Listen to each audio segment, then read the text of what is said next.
बिस्मिल्लाहिर्रहमानिर्रहीम। आज तक के मौजूद नाज़रीन अस्सलाम वालेकुम। अब किस 73 मुलाहिज़ा फरमाएं। नीचे उतरकर मैंने रत्ना वाली साइड का दरवाज़ा खोल दिया। उस वक्त रूप स्याह का हाथ रत्ना की कमर के गिर्द हमायल था। रत्ना उसकी तरफ देखकर मुस्कुराती हुई नीचे उतर आई। दूसरी तरफ से सुमित्रा भी नीचे उतर आई। रूप स्याह भी अपने आप को सीट पर घसीटता हुआ रत्ना वाली साइड से नीचे उतर आया। रूप स्याह बरामदे वाले दरवाजे के सामने पहुंचकर रुक गया। दरवाजे पर एक छोटा सा ताला लगा हुआ था। रूप स्याह ने मुड़कर इधर उधर देखते हुए और फिर तकरीबन उसी वक्त वही आदमी दौड़ता हुआ हवेली के गेट में दाखिल हुआ जिसने बताया कि धनराज शहर गया हुआ था। वो तकरीबन दौड़ता हुआ उसी बरामदे में पहुंचा। धनराज कुंजी हमी को दे गया था मालिक, अभी दरवाजा खोलता हूँ, वो कहते हुए आगे बढ़ा और हाथ में पकड़ी हुई चाबी से ताला खोलने लगा। हवेली में कई कमरे थे जो सब के सब कीमती साजो सामान से आरास्ता थे। उस हवेली को देखकर अंदाजा नहीं लगाया जा सकता था कि ये किसी शहरी आबादी से मीलों दूर है। यहाँ हर आसाइश मौजूद थी जो किसी शहर में दस्तयाब हो सकती थी। शहर से इस तरफ आते हुए मैंने बिजली के खंभों की कितार भी देखी थी, जो बिजली के तारों के अलावा टेलीफोन की लाइन भी उसमें नजर आ रही थी। हवेली में बिजली भी थी और टेलीफोन भी। बड़े हाल कमरे में रंगीन टेलीविजन सेट भी रखा हुआ था। दीवार पर फैंसी शेड वाले बल्ब लगे हुए थे और छत पर दो खूबसूरत फानूस लटके हुए थे। जिस शख्स ने ताला खोला था वो गाड़ी से हमारा सामान भी उठाकर अंदर ले आया। उसमें दो सूटकेस समित्री के थे, एक हमारा और एक बड़ा सूटकेस रूप स्याह का था। उन दोनों के कपड़े, जरूरत की चीजें उस एक ही सूटकेस में थी। कमरों के दरवाजे लाख नहीं थे, यूं ही बीड़े हुए थे। उस शख्स ने जगह बाद दीगरे तमाम कमरों के दरवाजे खोले और सुमित्रा के इशारे पर रूप स्याह वाला सूटकेस उठाकर एक कमरे में घुस गया। मैं और रत्ना भी सुमित्रा के साथ उस कमरे में आ गए। ये बहुत शानदार कमरा था। डबल बेड बिछा हुआ था। एक तरफ बहुत बड़ी ड्रेसिंग टेबल थी और दूसरी तरफ दीवार के साथ शीशे के दरवाजों वाला वार्डरोब बना हुआ था। सुमित्रा के कहने पर उस शख्स ने सूटकेस खोला और उसमें से कपड़े निकालकर हैंगरों पर वार्डरोब में टांगने लगी। लगता है तुम लोग लंबा प्रोग्राम बनाकर यहाँ आए हो, मैंने सुमित्रा की तरफ देखते हुए कहा। रूप स्याह 15 दिन से पहले वापस जाने का नहीं, सुमित्रा ने कहा, लेकिन मेरा ख्याल है कि अब वो यहाँ से कभी वापस नहीं जा सकेगा। आखिरी अल्फाज कहते उसने मानीखेज निगाहों से मेरी तरफ देखा। मैंने रत्ना की तरफ देखा। उसके होंठों पर भी खफीफ सी मुस्कुराहट थी। मैं रत्ना और सुमित्रा को उस कमरे में छोड़कर बाहर आ गया। रूप स्याह इधर उधर घूमते हुए घर का जायजा ले रहा था। मैं भी उसके साथ साथ चलने लगा। रूप स्याह अगरचे 2 महीनों बाद यहाँ आया था, मगर घर की हर चीज साफ सुथरी नजर आ रही थी। फर्नीचर पर भी गर्द का नामो निशान नहीं था, जिसका मतलब था कि उसकी आदम मौजूदगी में घर की देखभाल करने वालों से भी जरा कोताही नहीं हुई थी। मेरा ख्याल है तुम लोग ये कमरा ले लो, उसने एक कमरे में पहुंचकर कहा। यहाँ से वो बस्ती नजर आती है। बाज़ औक़ात इस बस्ती में बड़े दिलचस्प मंदिर देखने को मिलते हैं। मैं भी खिड़की के करीब पहुंच गया और पर्दा हटाकर बाहर देखने लगा। उस तरफ नशेब में 150-200 घरों पर मुश्तमिल एक बस्ती थी। इस बस्ती में कोई भी पक्का मकान नजर नहीं आ रहा था। बस्ती के तमाम मकान झोंपड़ियों पर मुश्तमिल थे। दिलचस्प मनाजर से तुम्हारी क्या मुराद है? मैंने मुड़कर सवालिया निगाहों से उसकी तरफ देखा। तुम्हें बहुत कुछ देखने के कई मौके मिलेंगे, रूप स्याह ने कहा। मैं कमरे का जायजा लेने लगा। यहाँ भी डबल बेड था और हर चीज बहुत शानदार थी। बेड के एंड सामने टीवी सेट रखा हुआ था। उसके साथ रिमोट कंट्रोल भी पड़ा हुआ था। ऐसा ही एक टीवी सेट मैंने सुमित्रा वाले कमरे में भी देखा। टीवी के नीचे ट्राली में वीडियो कैसेटें भी रखी हुई थी। रूप स्याह कमरे से बाहर जा चुका था। मैं कुछ देर वहीं रहा, फिर बाहर निकला तो रूप स्याह एक औरत से तहमकाना लहजे में बातें कर रहा था। उस औरत की उम्र 35 और 40 के दरमियान रही होगी। दराज कामत, बड़ा बड़ा सडोल जिस्म, मोटी मोटी स्याह आंखें जिनमें सुर्खी के बहुत हल्के से डोरे तैर रहे थे। उसके बाल लंबे और बहुत स्याह थे जो चोटी की सूरत में नागन की तरह कमर पर झूल रहे थे। रंगत तांबे जैसी और चेहरे के नुकूश बड़े गजब के थे। उसने खालिस राजस्थानी लिबास पहन रखा था। फूलदार कपड़े का गागरा और चोली बहुत मुख्तसर थी। उसका ऊपर का बदन जैसे इस लिबास में फटा जा रहा था। वो लक्ष्मी थी, रूप स्याह के उस काश्तकार की बीवी जिसने हवेली का दरवाजा खोला था। हमने अभी तक नाश्ता नहीं किया है लक्ष्मी, रूप स्याह उससे कह रहा था। 2 दिन पहले मैंने धनराज को फोन पर बताया था कि हम यहाँ आ जा रहे हैं। वो राशन वगैरह लाकर रख दे। अगर वो नहीं लाया तो लक्ष्मी को शहर जाना पड़ेगा। राशन तो धनराज उसी रोज शहर जाकर ले आया था मालिक, लक्ष्मी ने कहा। कल उसका हमसाया आया था उसे बुलाने के लिए। उसकी घरवाली बहुत बीमार है, इसलिए उसे जाना पड़ा। मैं नाश्ता बनाती हूँ। क्या बीमारी है उसकी बीवी को? परसों फोन पर तो उसने कुछ नहीं बताया था, रूप स्याह ने पूछा। वो बच्चा जन्ने वाली है मालिक, लक्ष्मी ने नजरें झुकाकर जवाब दिया। उसकी हालत खराब हो गई थी, इसलिए उसे हॉस्पिटल दाखिल कराना पड़ा। धनराज की बीवी हर साल एक बच्चे को जन्म देती है और तेरी शादी को 5 साल हो गए, तूने अभी तक एक बच्चा भी पैदा नहीं किया। रूप स्याह ने उसकी तरफ देखते हुए कहा। क्या करूं मालिक, खराबी तो मेरे बंदे में है, लक्ष्मी ने गहरा सांस लेते हुए कहा। मैं नाश्ता बनाने जाती हूँ। वो किचन की तरफ चली गई। मुझे अब तक रूप स्याह ने देखा ना लक्ष्मी ने, लेकिन उनकी बातों से अंदाजा लगा चुका था कि वो जब भी यहाँ आता होगा लक्ष्मी के हुस्नो शबाब से मुस्तफीद जरूर होता होगा। लक्ष्मी ने अपनी जबान से इतराफ कर लिया था कि उसका बंदा नाकारा है और रूप स्याह के बारे में भी मैं जान चुका था कि वो अंदर से बिल्कुल खोखला है। वो अभी तक खड़ा किचन की तरफ देख रहा था। मेरी आड़ सुनकर चौंक कर पीछे मुड़ा। ओह तुम, वो बोला। कहो वो कमरा पसंद आया? हाँ ठीक है, मैं और रत्ना उसी कमरे में रहेंगे, मैंने कहा। इसी दौरान लक्ष्मण ने एक टोकरे में अंडे वगैरह लेकर अंदर आया तो रूप स्याह ने उसे कहा, अंडे लक्ष्मी को दे आओ और साहब का ये सामान उठाकर उस कमरे में रख दो। लक्ष्मण ने घूर कर मेरी तरफ देखा। मेरे जिस्म पर ड्राइवरों वाला लिबास था और वो मुझे रूप से आई का ड्राइवर ही समझता था, लेकिन रूप से आई ने मुझे साहब कहा तो वो चौंके बगैर ना रह सका। उसने अंडे वाली बास्केट किचन में लक्ष्मी को दे दी और हमारा सूटकेस उठाकर कमरे में रखने लगा। तकरीबन 1 घंटे बाद नाश्ता मिला। रूप से आए नाश्ता करने के बाद अपने कारिंदों से मुलाकात के लिए चला गया और मैं रत्ना और सुमित्रा के साथ हाल कमरे में बैठा आराम करता रहा। लक्ष्मी काम में मसरूफ थी। कुर्बोजवार से गुजरते हुए वो बार बार कनखियों से मेरी तरफ देख रही थी।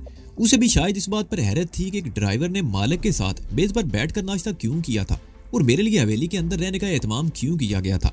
इसके अलावा भी मैंने एक बात नोट की थी कि वो मेरे अंदर शायद किसी और वजह से भी दिलचस्पी ले रही थी। हम काफी देर हवेली में बैठे रहे, फिर सुमित्रा में बस्ती दिखाने के लिए ले गई। हवेली वाले टीले के पिछली तरफ वो बस्ती ज्यादा बड़ी नहीं थी। 150-200 के करीब झोंपड़े थे जो 4 गलियों में फैले हुए थे। दरमियान में एक बहुत बड़ा चौराहा सा बन गया था जिसके वस्त में एक बड़ा गोल चबूतरा बना हुआ था।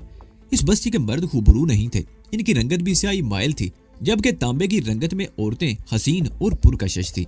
यूं तो इस बस्ती की हर औरत हसीन थी, लेकिन लक्ष्मी को इस बस्ती की मलके हुसन कहा जा सकता था। इस जैसी कोई दूसरी औरत मुझे नजर नहीं आई। सुमित्रा चूंकि पहले यहाँ रह चुकी थी, इसलिए बस्ती के सब लोग ही उसे जानते थे। हम बस्ती के वस्त में पहुंचे तो बच्चे और औरतें हमारे गिर्द जमा हो गई। वो लोग सुमित्रा को छोटी मालकिन कहकर मुखातिब कर रहे थे। बहुत सी औरतों को मैंने कनखियों से अपनी तरफ देखते हुए पाया। तकरीबन आधा घंटा उस बस्ती में रुकने के बाद हम दूसरी तरफ चले गए।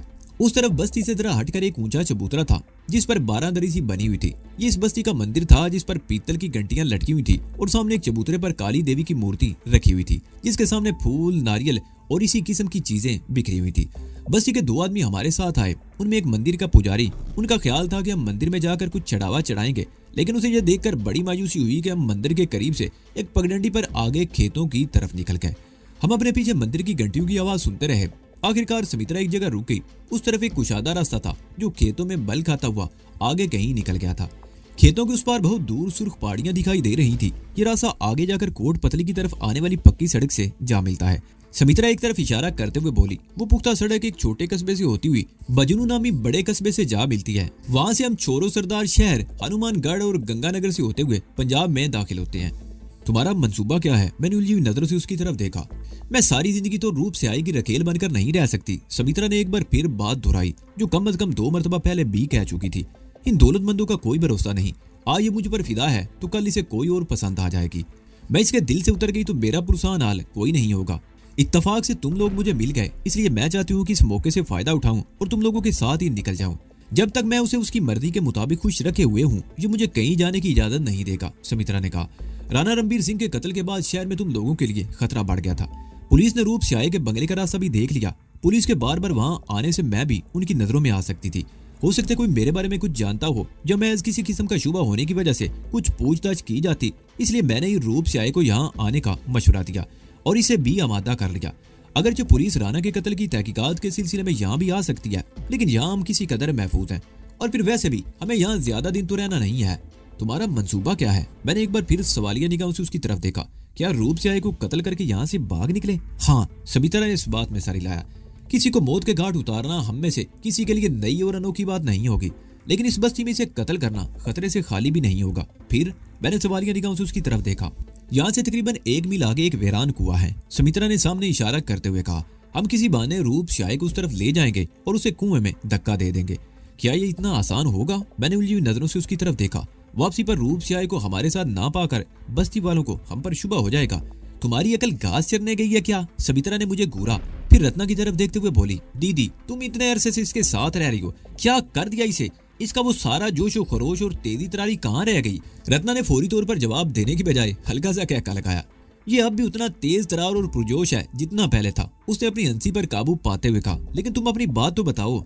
पूरी बात यह है कि तुम लोग यहाँ से वापस जाने का प्रोग्राम बनाओगे। तुम लोगों का सामान यानी वो तीनों सूटकेस गाड़ी में रख दिए जाएंगे। मैं और रूप से आए तुम लोगों को बजनू तक छोड़ने जाएंगे। यहाँ से आगे तुम लोग बस पर सफर करोगे।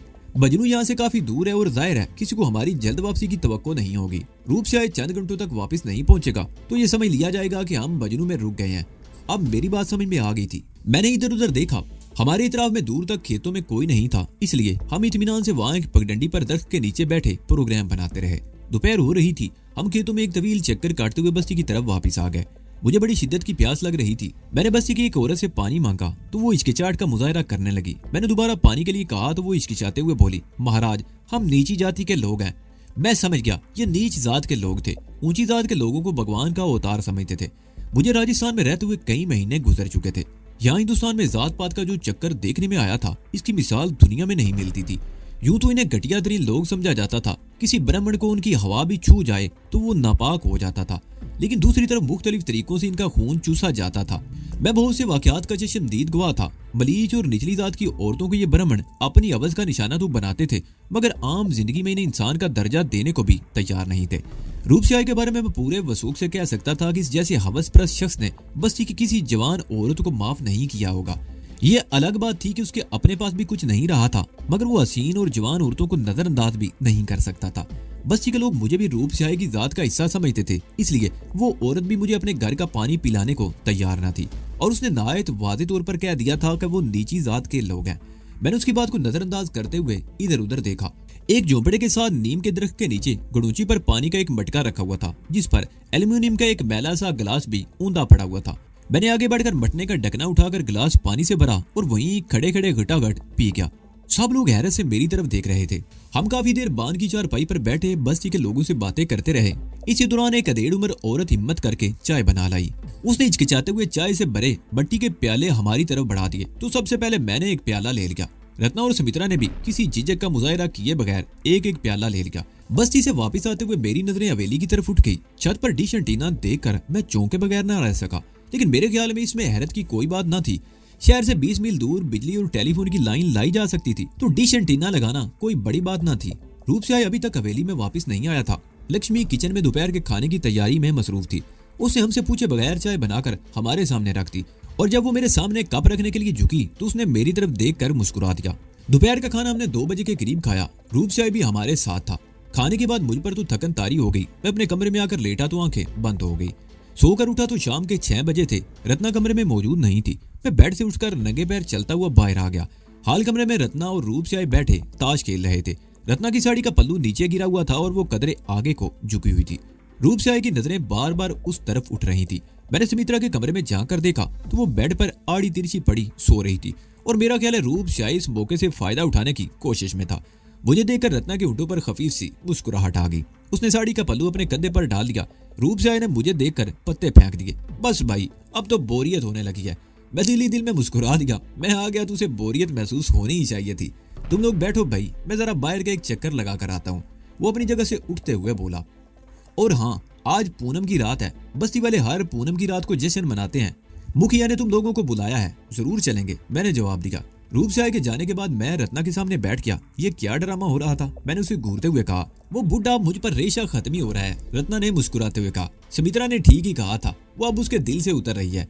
अगर मैं जरा सी हौसला अफजाई करूं तो वो सुमित्रा को ठींगा दिखाकर मेरे पैर चाटने लगेगा। वो किसी के पैर भी चाटे, हमारा मकसद उसे काबू में रखना है। मैंने कहा, 1-2 दिन की बात है। अगर वो सुमित्रा से दूर हट रहा है तो तुम उसे अपने जाल में जकड़े रहो। उसकी किस्मत का फैसला तो हम कर ही चुके हैं। 1-2 दिन खुश हो लेने दो उसे। और तुम मुझे कुर्बानी का बकरा बना रहे हो। रत्ना मुस्कुराई।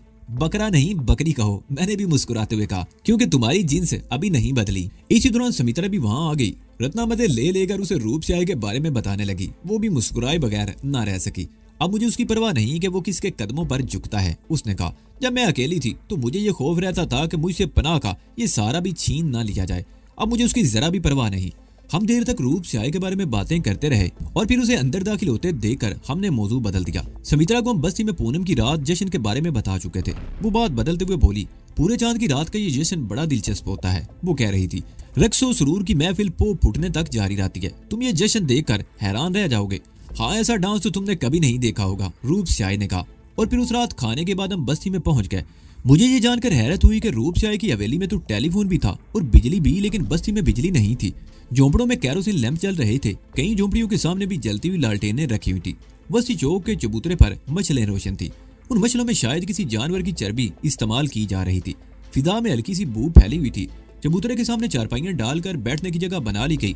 बस्ती वालों ने बड़ी गर्मजोशी से हमारा इस्तकबाल किया। पूरे चांद की दूधिया रोशनी हर तरफ फैली हुई थी। बस्ती का ये बस्ती चौक कुछ अलग ही मंदिर पेश कर रहा था। बच्चे इधर उधर भागते फिर रहे थे। मुख्तलिफ दिनों के हवाले से हिंदुओं में कई त्यौहार मनाए जाते थे। पूरे चांद की रात को तो हिंदू शुगल मेला करते थे। इस बस्ती के लोग काश्तकार थे, मिजारे थे। महीने में एक मरतबा पूनम रात ही को अपनी दिलचस्पी का सामान कर लेते थे। सबसे पहले कुछ रसूमात अदा की गई। पुजारी ने अपनी बद्दी सी आवाज में एक भजन भी गाया और उसके बाद रक्स का प्रोग्राम शुरू हो गया। वो गांव की हसीन तरीन लड़कियां थी जो अपने फन का मुजाहरा कर रही थी। उनके लिबास भी बहुत मुख्तसर थे। आज चूंकि उनका मालिक भी इस महफिल में शरीक था और मेहमान यानी हम, इसलिए हर लड़की अपने आप को बनाने संवारने में कुछ ज्यादा ही तवज्जो दे रही थी। इस वक्त शायद 11 बजे थे। लक्ष्मी ने आकर रूप स्याही के कान में सरगोशी की। रूप स्याही एक झटके से उठकर खड़ा हो गया। तुम लोग बैठो, मैं थोड़ी देर में आता हूँ, रूप स्याही ने मेरी तरफ झुकते हुए कहा और फिर लक्ष्मण के साथ हवेली की तरफ चला गया। उसके ठीक 5 मिनट बाद मुझे लक्ष्मी दिखाई दी। वो मेरे बिल्कुल सामने चंद कदम के फासले पर खड़ी मेरी तरफ ही देख रही थी और फिर यकायक मुझे यूं लगा जैसे उसने मुझे आंख से कोई इशारा किया हो। मैंने तवज्जो नहीं दी। 1 मिनट बाद फिर उसने इशारा किया। इस मर्तबा मुझे कोई गलतफहमी नहीं हुई। वो मुझे आंख के इशारे से महफिल से बाहर बुला रही थी। लक्ष्मी इशारा करके चली गई। मैं वहीं बैठा रहा। इस वक्त सामने जो लड़की रक्स कर रही थी वो बड़े गजब की शय थी और ऐसे ऐसे पोज बना रही थी कि हर हरकत पर दम खिंचता हुआ महसूस लोगों का हो रहा था। मैं वहां से उठना नहीं चाहता था, लेकिन 2 मिनट बाद लक्ष्मी एक बार फिर दिखाई दी। इस मर्तबा वो एक औरत के पीछे खड़ी थी और उसने मेरी तरफ देखते हुए हाथ से ही इशारा किया। उसके फौरन बाद वो वहां से गायब हो गई। इस वक्त मेरी एक तरफ रत्ना बैठी हुई थी और दूसरी तरफ समित्रा। मैंने बारी बारी दोनों की तरफ देखकर बाएं हाथ की छोटी उंगली दबा दी और उठकर वहां खड़े हुए मर्दों और औरतों के बीच में से गुजरता हुआ एक तरफ चला गया। मैं तेज तेज कदम उठाता हुआ एक गली के मोड़ पर पहुंचकर मुतजस्सिस निगाहों से इधर उधर देखने लगा। उस तरफ अंधेरा था। लक्ष्मी मुझे कहीं भी दिखाई नहीं दे रही थी। उस वक्त मेरे ज़हन में ख्याल आया कि मुझे कोई गलतफहमी तो नहीं हुई। हो सकता है लक्ष्मी किसी और को इशारा कर रही हो और मैं खुशफहमी में मुब्तला होकर चला आया था। मैं भी सोच ही रहा था कि एक तरफ से नुसवानी सरगोशी सुनाई दी। इधर को आजा बाबू, मैं यहाँ खड़ी हूँ। मैंने चौंक कर उस तरफ देखा। वो लक्ष्मी थी जो एक झोंपड़े की आड़ में खड़ी थी। मैं तेज तेज कदम उठाता हुआ उसके करीब पहुंच गया। इधर को आ जाओ मेरे साथ, लक्ष्मी ने बदस्तूर सरगोशियाना लहजे में कहा। लक्ष्मी गली में दाखिल हो गई। जब हम यहाँ से गुजरे थे तो बाज झोंपड़ियों के सामने जलती हुई लालटेनें रखी हुई थी, लेकिन अब गली में तारीकी थी। गालबन तमाम लाइटें चौक में पहुंचा दी गई थी। गली में तारीकी और किसी ज़ीरू की मौजूदगी के आसार भी दिखाई नहीं दे रहे थे। लक्ष्मी गली के बस में एक झोंपड़े के सामने रुक गई। इधर आ जाओ बाबू, उसने कहते हुए मेरा हाथ पकड़ लिया। मैं सुबह इसे महसूस कर रहा था कि लक्ष्मी बड़ी लगावट अमेज नजरों से मुझे देख रही थी और इस वक्त मुझे वो जिस तरह इस झोंपड़े में ले आई थी, इससे मैं मजीद हैरान हो गया। ये झोंपड़ा 3 कमरों पर मुश्तमिल था। सामने वाला कमरा कदरे बड़ा था। एक कमरा आगे दाईं तरफ था और एक बाईं तरफ। दोनों दरवाजों के सामने टाट के पर्दे पड़े हुए थे। सामने वाले बड़े कमरे में एक लालटेन जल रही थी। लक्ष्मी ने दाईं तरफ वाले कमरे का पर्दा हटा दिया और अंदर दाखिल होकर मुझे इशारा किया। मैं भी उसके पीछे ही कमरे में दाखिल हो गया। बैठ जाओ बाबू, लक्ष्मी ने इशारा किया। फर्श पर चिटाई और उस पर दरी बिछी हुई थी। वो भी मेरे साथ ही बैठ गई। लालटेन की बहुत मध्यम सी रोशनी यहाँ पहुंच रही थी। वो मेरे सामने टांगे पीछे को मोड़कर कदरे आगे को झुकी बैठी थी। ये किसका झोंपड़ा है? यहाँ किसी के आने का अंदेशा तो नहीं? मैंने उसके चेहरे पर नजरें जमाते हुए कहा। यहाँ किसी के आने का डर नहीं है, लेकिन मैं तुम्हें उस मकसद के लिए यहाँ नहीं लाई हूँ जो तुम समझ रहे हो, लक्ष्मी ने बड़ी आहिस्तगी से अपना हाथ छुड़वाते हुए कहा। क्या मतलब? मैं चौंक कर उसकी तरफ देखने लगा। शहर से पुलिस आई है क्या? मैं उछल पड़ा। हाँ, लक्ष्मी ने इस बात में सर हिलाया। एक इंस्पेक्टर है, वो राणा रणबीर सिंह के कत्ल के सिलसिले में मालिक से मिलने आया है। उसे मालिक के शहर वाले बंगले से कुछ चीजें मिली हैं और वो मालिक को अपने साथ शहर ले जाना चाहता है। लेकिन ये बात तुम मुझे क्यों बता रही हो और उसके लिए इतनी राजदारी की क्या जरूरत थी? मैंने उसे घूरा। क्या तुम मुझे बेवकूफ समझते हो बाबू? लक्ष्मी बोली। इंस्पेक्टर का कहना है कि उसे एक मर्द और एक औरत की भी तलाश है जो पुलिस से भागे हुए हैं।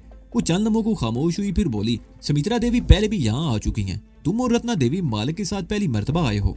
सुबह तुमने ड्राइवर का लिबास पहना हुआ था और कोई मालिक अपने ड्राइवर को इस तरह अपनी हवेली में नहीं ठहराता।